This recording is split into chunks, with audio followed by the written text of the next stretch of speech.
আমার কাছে মনে হয় উই হ্যাভ অ্যাকচুয়ালি গট মানে আইরনিক্যালি হিউজ অপরচুনিটি, যে জায়গাটাতে আমরা এতদিন পর্যন্ত পিছিয়ে ছিলাম। মানে at the end of the day আমরা জানি যে আমাদের সবচেয়ে বড় আরএমজির মানে সাপ্লায়ার, গ্লোবাল সাপ্লায়ার হচ্ছে China. And this tariff war is, আমার কাছে মনে হয় না যে America versus rest of the world. আমার কাছে মনে হয় it still very much America versus China.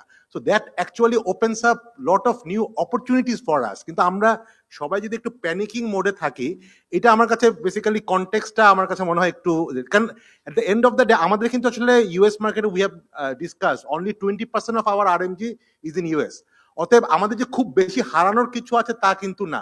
And frankly যদি বলি, আমি মনে করি আগামী 3 থেকে 4 মাস we will be having bundle থাকলে প্রতি সেনমানিতে টাকা বাঁচবে। বিকাশ সেনমানি বান্ডেল কিনে জিতুন প্রতি লেনদেনে। Highest amount of growth of RMG in US market, because এখন চায়না থেকে অর্ডারগুলো আসতে বাধ্য। এখন একজন বলল যে আমরা we will lose US market. Why would we lose US market? হ্যাঁ, আমাদের কম্পিটিশন হবে, আমাদের প্রাইস প্রেশার হবে, অনেক কিছু হবে, but there is no way that we are going to lose US market even for a short or mid term.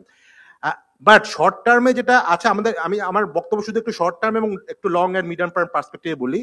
First of all, there will be মানে একটা বড় বেনিফিট আমাদের গভর্নমেন্ট পেতে পারে ফিসকাল পার্সপেক্টিভে। উই নো দ্যাট আমাদের government is under heavily stressed for মানে energy price. আমাদের বড় অংশ যাচ্ছে এনার্জিতে, গ্যাসের দাম বাড়ছে। If oil price comes to less then $60 or LNG price goes মানে অনেক নিচে, তাহলে at least it will give some breathing space for the government. আর আরেকটা যদি আমি লং টার্ম পার্সপেক্টিভে বলি, I completely agree with Sams that আমাদের আসলে লং টার্ম যে মানে ইউএসএ থেকে শিফট করে চায়না, যেহেতু they have got huge capacity and their export will be almost zero, particularly for the RMG thing, or almost very limited. They will actually target our European market.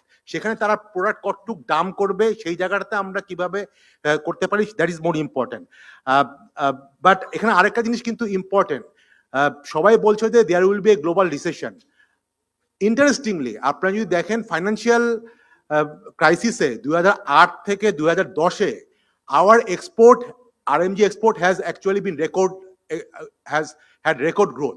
2008 থেকে 2010-এ we had actually 20 to 30% growth in RMG, not only in US market, also other markets. One of the major reason whenever there is a recession, তখন কিন্তু লোকজনের pattern shift করে। Just because we are actually doing lot of basic items, আমাদের basic আইটেমের demand কিন্তু বাড়ে। অতএব recession হলেই যে নেসেসারিলি এটা খুব খারাপ জিনিস হবে আমাদের এক্সপোর্টের জন্য, নট নেসেসারিলি। বাট রিসেশনে যে এক্সপোর্ট অনেক এফেক্টেড হবে hugely, I actually don't think so. আরেকটা হচ্ছে যে পলিসি অ্যান্ড রেসপন্স পার্সপেক্টিভে, মানে আমাদের ক্ষেত্রে এটা I am pretty sure Shams can actually say more. অনেক ক্ষেত্রে আমরা যে কম্পিট করি বিদেশি কন্ডিশন তা না, দেখা যাবে যে আমরা নিজেদের মধ্যে অনেক বেশি কম্পিট করি। এখন of course buyer will put pressure, তুমি দাম কমাও দাম কমাও। এখন আমাদের এক গার্মেন্টস আরেক গার্মেন্টসকে বলবে না আমি কমাচ্ছি, তুমি ওর থেকে অর্ডারটা শিফট করো আমার কাছে। তো এই জায়গাটাতে আমার কাছে মনে হয় একটা collective bargaining is very important.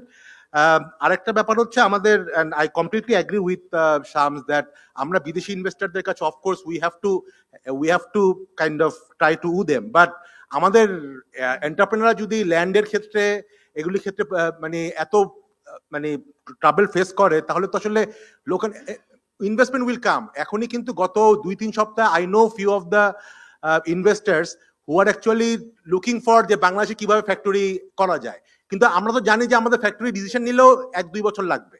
তো সেই জায়গাটা আমার কাছে মনে হয় doctor Yunus and other unfortunately 7-8 মাসে আমরা এই জায়গাগুলিতে একেবারে রিফর্ম করতে পারি নাই। We are talking about reforming lot of other things. Business পার্সপেক্টিভে our reform has been pathetically zero. I don't know what others think. সেই জায়গাটাতে যদি আমরা এখন একটু অফেন্সিভ না যাই, যে this is a golden opportunity for us, let's kind of do lot of the reforms that we couldn't do for last 10 or 20 years. This is the right time and we can actually seize the opportunity.